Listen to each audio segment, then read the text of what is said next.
What up, Dokkanners? Global Dokkan tweeted out this reminder. The live broadcast is happening later on tonight. Well, technically it would be tomorrow, but still, I want to say tonight. So July 23rd, 3 a.m. PDT is when the live broadcast is going to be happening. I will be going live probably about an hour or so before. And then it's going to be crazy because what's going to happen is we're going to live stream the reaction. We're going to watch the whole thing. Then I'm going to end the stream. I'm going to drop a couple videos, and then we got to go back live and then summon 3 hours later at 6 in the morning for the new characters. So it is going to be absolute chaos. Make sure you guys hit that subscribe button. Make sure you guys click the notification bell so that you don't miss any of the action. So in this little tweet here, it says, in the broadcast, we will be delivering the latest character information from the beginning of the program. What is with their fascination with saying, please wait till the end? Please wait till the beginning. Yeah, we're gonna do that. Why are you saying it like this? Please be sure to watch from the start. Where else are we gonna start from? Am I being mean by saying that? Like, this is what is this gibberish? I was very sarcastic in my response. I was like, should we stay until the end too? Will there be anything at the end? Please let me know. I don't know why this just triggered me so much. But anyway, the program schedule, info on the new characters, info on events, information on Extreme Z Awakenings, information on social media campaigns. This is basically exactly what we had for the part 1. I just hope that this time around they give a little bit more, and there's less of the fluff and there's more of just the straight up information. So there's our little housekeeping update for this. And now let's talk about what I really wanted to talk about, which is banner predictions. We have the part 1 banners right here. So we're going to use this as the blueprint for predicting what the part 2 banners are going to look like. If we check out both of these banners, the good thing is we've pretty much got 90% of the work taken care of, because all it's going to be is just counterparts. Headliner and banner unit, counterpart. 10th anniversary Dokkan Festival LR, counterpart. Worldwide 2024 Dokkan Festival LR, counterpart. 9th anniversary Dokkan Festival, counterpart.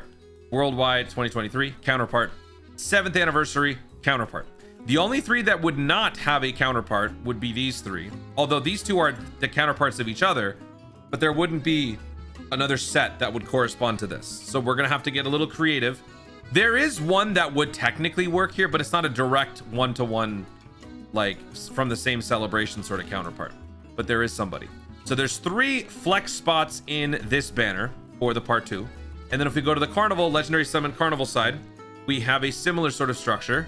Headliner, 10th anniversary Carnival characters, so the other 2 are the counterparts. Worldwide 2024 Carnival counterpart. 9th anniversary Carnival counterpart. Worldwide 2023 counterpart. Then we've got 3 bozos here, and then we've got another unit that again doesn't technically have a counterpart, but we can sort of rationalize one. So with that said, let's discuss what these flex spots could potentially be. So here is my Dokkan Festival predictions. This is definitely going to go way smoother than the part 1s. In fact, you know what? Let me go back and show you guys.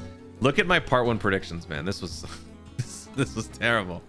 So Rose Zamasu Dokkan Festival, Yajirobe, Golden Week. Now, in my defense, the Golden Week guess was really just because Worldwide Celebration typically brings back the Golden Week characters. And while that would have still been true this year, because we've moved up the celebration to earlier, it would be too soon for the Golden Week characters to come back. So that's simply why this is an L. I thought Daima would be in there. This was during my Daima Copium phase. And then the rest of it, I was pretty right about. So that's where we started. And then we ended up obviously right here. Was it right here? No, it wasn't. It was close enough. It's this one. Okay. So with that said, going to the part 2 Dokkan Festival, we've got the new characters right here. The Vegeta corresponds to the Goku, which is the Vegito. We've got the Gogo Trunks that corresponds to the Int Broly. Beast Gohan, AGL Broly. We Saiyans have no limits, Tech Fusion Zamasu. Physical Super Saiyan 4s to the Tech LR Gods.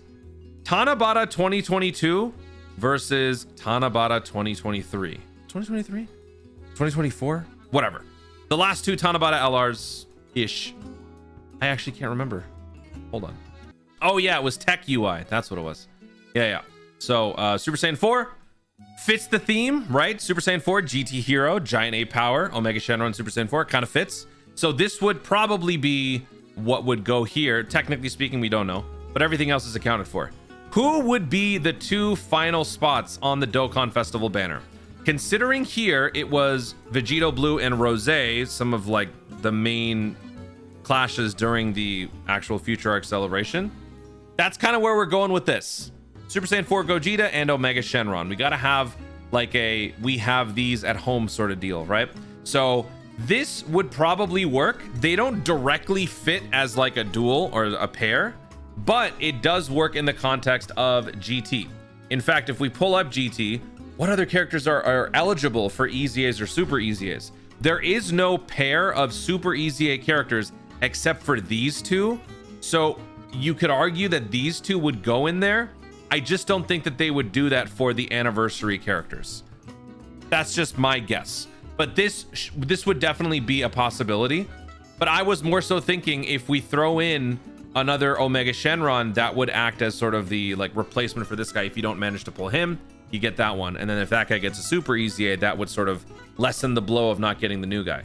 So I was thinking either STR, Omega Shenron, which is right here, Super EZA, plus the Int Dokkan Festival Super Saiyan 4 Gogeta EZA, or Proton threw out this crazy idea, just so crazy that it might actually happen.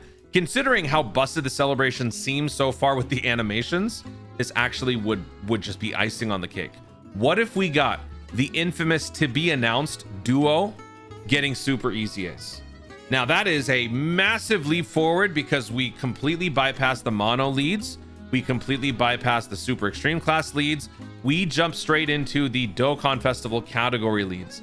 But this would be the other instance where the Super Saiyan 4 Gogeta and the Omega Shenron duo could have some sort of corresponding character upgrade.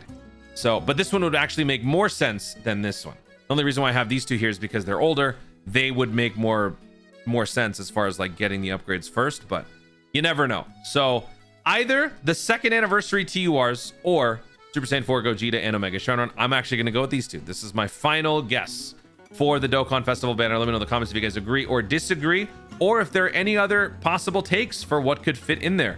I was thinking AGL Super 17 because we do have Baby Vegeta getting some representation during this with this temporary boost. So maybe we can spread out the love and give a little bit more to other super bosses. This guy would get a Super EZA. And then I think that's probably the only super boss that would work, because Tech 17 doesn't fit Dokkan Festival. Yeah, that would really be it. I don't think there's anybody else that would actually go in there. So I don't even know if that works. But yeah, let me know if you have any other ideas yourselves. Now let's discuss the part 2 carnival summons. So that's what we're looking at here. It's a very simple replace for all of these up to the Gohans. So we'll go ahead and do that because we replace the Gogeta or the Rose with the Gogeta Super Saiyan 4. We got the remaining part 10 or it's I'm fried, guys. My brain is absolutely fried, and it's only going to get worse because I'm going to be running on 0 sleep. But the 10th anniversary part 2 LRs, the remaining 2 will pop up here because we got the Universe 7s before. We got the Super Saiyan 2 and the Super Saiyan 3. We've got the Gohan, who corresponds to the Tech Broly, both Carnival. 9th anniversary Gammas, which corresponds to the Gogeta. And then the future Sword of Orb Trunks would be the counterpart to the Gohan. Then we have a bit of a question mark here because we don't really know what would go here. And then just like with the Super Saiyan 4 and the Trunks and Vegeta, this guy's counterpart would be the Omega Shenron. This guy has to be there. He has to. We have to have some GT bosses going on here. So this guy has to. I feel like this is just as guaranteed as this guy, in my opinion. He has to be there. So with that, there are 3 spots left. Now, these spots cannot be Dokkan festivals. They would just be filler characters that still fit whatever main category we're concerning ourselves with. Here, these 3 characters are all super bosses, which fits this guy's lead. So, assuming that this guy is going to be leading GT Heroes, Shadow Dragon Saga, something to that effect, these characters do need to fit something in there. I would assume Shadow Dragon Saga would probably be the more appropriate way to go about this. But if we go GT Heroes, you could throw in Pan. You could throw in, I mean, there's any number of characters that you could actually throw in here. But I decided to go more so in the villain route. But while we're on the subject, let's take a look at what the super class characters could really be. Like Tech Pan. Actually, no. Tech Pan wouldn't work. It's not supposed to be Dokkan Festival. It would be Physical Pan. Physical Pan is right here. That would work. Then what? I actually don't even know. Like, what else? What else could you throw in there? I mean, like hanky trunks or something? Yeah, I mean, it would all just be pretty forgettable. The villains just have more.